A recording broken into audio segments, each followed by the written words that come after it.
Welcome to Our Girl Relationships. We talk about the problems people face in their day to day lives. Let's start with the video. You know how there are some people who just cannot see any good happening in the world, and they have to intervene to decimate a precious moment or just induce sympathy amidst happiness. Such kind of a person is my cousin's sister. Last week, an incident happened which made me realize that people like her do not have a lot of self respect, and for which other people also look at them with confusion in their eyes. But I will tell you about the incident a little later. Let me tell you as to why there is so much tension between me and her. I come from a working class family. I know what it feels like to see your father work his body off to put food on the table, and I've always respected my upbringing, and I feel proud of my childhood because that has made me who I am today. My family had very close ties with the family of my uncle, my father's own brother, but things started to slowly roll away when my uncle got a job at a very reputable company abroad. Obviously, for some reason, his family could not accompany him, but he would send them the household money required to pay the school fees of my cousin, money for groceries. See, I would not even care for such information, but when your cousin comes up to you and tells you that her dad has bought this and this amount is my pocket money, you, being a teenage girl, feel a little sorry for your situation, and I still feel guilty about this fact to this day. One fine afternoon, after coming from school, I was hanging with some friends in my room when she just flung the door open without knocking and showed me what I now know was a Rolex watch, and started boasting about how much she loves her dad and she's so thankful that her dad sends her all these beautiful gifts. I, being myself, told that it looks good on her, and my friends too accompanied into doing so, as they knew that ending the conversation with her quickly was the best thing to do. The next moment, she said something which made me feel bad. I don't know why. She proceeded to give me the watch and told me to try it on, since it was going to be the only expensive thing our family could afford to buy. I just remember giving her a faint smile. She has been of this type all throughout her life and is what you could say a spoiled child. I also heard that her dad bought her a car, but that car was taken hold of the insurance company due to something or the other. All my life, I have been waiting for the moment when she faces rejection and when she actually knows how the real world works. Then she will get a taste of her own medicine. Ever since I started my boutique and it started to become profitable, I am so proud to say that I have started providing for my family and have successfully helped my father into retirement. Last year, we made a trip to Paris with my parents, still being the lovebirds, and I being the single degenerate third wheeling between them throughout the trip. I have faced some amount of taunts from some family members, but from the tone I gathered that it was sarcastic and was not meant to be a backhanded compliment. Obviously, how could it be a tale of a family envy if my sister was not involved? Recently, she has seduced this young boy. To me, quite frankly, he looks underage. And she says they are in love, but I don't know. I shall not judge too, because who am I to judge? We were attending this family gathering where she kept on pestering me with this idea of hers that I have very less time and I should start thinking about getting married. I don't like it, always just because I like to maintain the peace and calm of situations. But sometimes I get real fed up, and that shows on my face. I tried to say something but couldn't since my upbringing was not that cheap, and actually, I knew she was using me as a sarcastic stand to increase her credibility with her new boyfriend, showing her immense sense of humor. I could see the desperation in her eyes, and I did not proceed to say anything. The conversation could have become ugly, but that was self control, which I have. Now, on to her life defining incident that happened last week. I hope that you have got a character study of her and thus will know that whatever went down was the actual truth, and I'm not mincing words at the moment. Out of my few possessions, I have a diamond necklace that my father and mother bought for me. That was the only present I adore with all my heart, and I'm very hesitant to share it with anyone. The problem with that is when a person comes up to you and point blank asks you to give it to her, then it's quite difficult to say no to them. Such an event happened with me when we had to attend our uncle's wedding party, and she came up to me and asked to wear the necklace. Her reason was that the necklace was way too expensive for me to wear and it did not really suit me. I had no harsh words for her, even though I was getting treated with such humiliation, but still, I thought of lending it to her as her and her uncle were quite close, so it was inherent that she was trying to make her best impression. She did not even thank me. After wearing it, She looked at the mirror and said that the beauty of the jewels is reflected on the body of the beholder. At this point, I'm least bothered. The only words I uttered were that, don't lose it. It's very important to me. She did not reciprocate, and on we went to attend the party. Let's just say that the party was not kid friendly, and people had a few drinks, which made them lose their masquerade and show their true self in front of others. My dearest cousin, too, had a few drinks, and I was waiting until the time that she was also under the influence of alcohol, and she also started to show her true colors. What went down was crazy and straight out of a dramatic movie. The best part of the whole gathering, there was a swimming pool at the center of the venue, and so naturally, people were having their own fun. There were people who were playing with a ball, taking some time for themselves in the jacuzzi, and the atmosphere was way too decent for such an over the top party. Things started crashing down when her boyfriend came a little late and also brought a couple of friends along.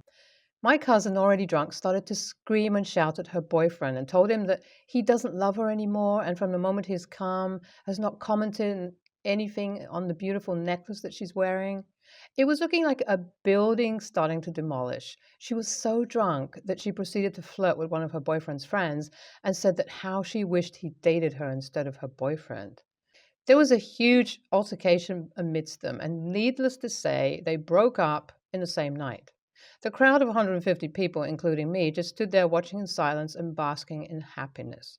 We were watching a house burn down, and no one was doing anything. As for a last straw, the boyfriend shoved her in the swimming pool and said that he knows about how she was cheating on him with his friend, and this was the reason he attended the party. The last thing we saw were the tear-cladded eyes of her floating in the swimming pool and vomiting voraciously. She gave a look at me which felt like it was a sign of help, but I turned around and went somewhere else.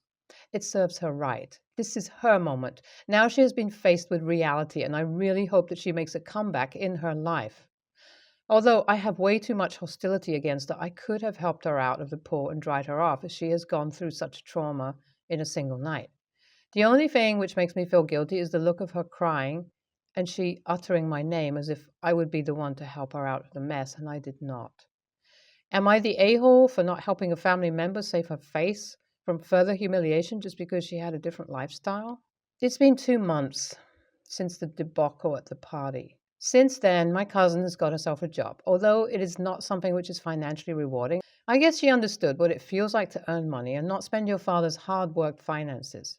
She has started to work as a personal secretary to this executive in a company and is actually doing all right for herself. I'm very glad to see her standing on her own legs and actually providing for herself, and her new love that has recently come into her life is actually very good for her, and I approve of him. As for me, I'm hoping that we can form a relationship other than that of status. My boutique business is going fluently, and I have been meeting with her on the weekends. I can say that she is going through change and she's handling it really well. Although there is some animosity between us, I hope that in the future we can go past that and accept each other as family. I really think that you should not put yourself down, as you are the one who stuck a foot outside the road and provided a helping hand. As for your sister, she did not accept that and has fallen victim to her own ills.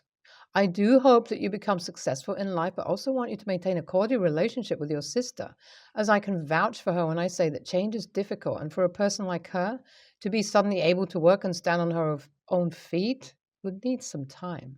You could have saved your sister from further shame, but you didn't, and that tells a lot about you. I'm not berating you, but I'm just telling you that you could have done better, in the sense that you have seen the world more than her and know where people go wrong. Instead, you decided to do nothing.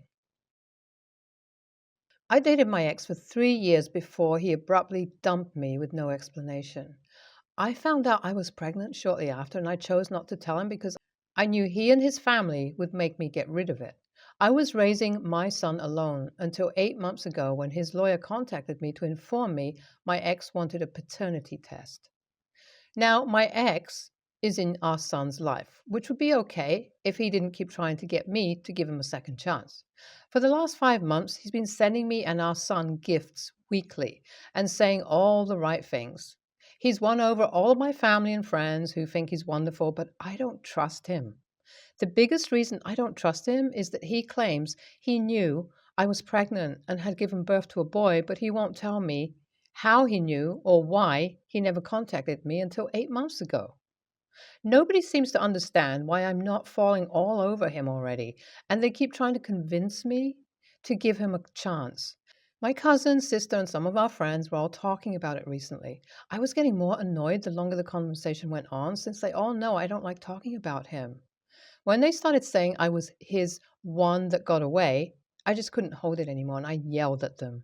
I said things like if they thought he was so great, they were welcome to him, that they were all too blind and stupid to see he was up to something and that I wasn't his one that got away because he threw me away himself. I ended up leaving because they just kept arguing with me, and I was already regretting saying anything, and I didn't want to say anything worse. My sister told me the day after that I was acting like a bitch because I was upset I had to share my son with him, and I needed to not take it out on other people. AITA? NTA, trust your gut instinct. Just keep doing you and raising your son. You don't have to be together to be successful co parents. Try talking to the baby daddy and tell him that you don't want to get together, but that you do want to have a healthy friendship and co parenting relationship. Have a genuine heart to heart with him and be honest about how you feel and that you don't see him in a romantic way anymore. NTA, you're not obligated to be with anyone, least of all the ex who abandoned you without reason. Set clear boundaries with your friends and family. If they don't listen, go low contact. As for the ex, do everything through the courts. That way, if he bails, you have legal recourse. My biological mother, Anna, had me, 25 male, when she was 22. She was initially thrilled to be a mother, but then after I was actually born, she realized that a baby wouldn't just be a doll to play with, dress up. In the few fuzzy memories I have of her, Anna was never warm or motherly to me in any way. The strongest one I remember is her screaming at me over something that I can't remember. Anna would constantly leave me with my grandparents or aunties so that she could go out and party. They told Anna eventually that they weren't going to be her full time daycare and to get her act together. A few months later, when I was around 4, she asked my neighbors to watch me for an hour and left. The neighbors called CPS after Anna hadn't returned for days. I was eventually adopted by my auntie, who I grew up believing was my biological mother. I learned the truth as an adult through snooping, but I understand why neither she or my grandparents told me, as I was already really shy as a kid and they didn't want me to grow up feeling unwanted. Anna had been alive and well for all these years but never kept in contact. She reached out to me recently through social media explaining who she was and asked for us to meet so that she could explain everything. According to her social media, she had a husband and 2 little girls and seemed to have a good job. She didn't want me to come over to her home because her husband didn't know that she had other children. I was upset that she never even visited me despite being well. But I still met with Anna at a coffee shop. Anna insisted that I refer to her as Mom, and then immediately started to talk about how proud she was of my success. I have a flourishing computer science career and am engaged to a wonderful woman. I do consider myself successful. But her success talk implied to me that she wanted money or other favors from me. I shut Anna down and told her that I had no interest in a relationship with her. I told her that I had no interest in being used. She literally abandoned me and was embarrassed by me because she never told her husband, and was only worming her way back into my life because she wanted things. She insisted that that wasn't what she was trying to do. I told her to accept I would never care about her and to focus on the 2 kids she didn't abandon. Anna was in tears, but I didn't care, and I left. My friend Liv told me that I was making assumptions about Anna and how she could have genuinely changed, but I was perceiving her the wrong way because of my past experiences with her. I will admit that was possible, but I don't owe her my time anyway. A cousin called me an AH for telling Anna that I would never care about her because she had still been an immature young person when she had me, and you would never forget hearing that from your child. I think I may be an AH for how I handle this, so I'm asking you here. AITA?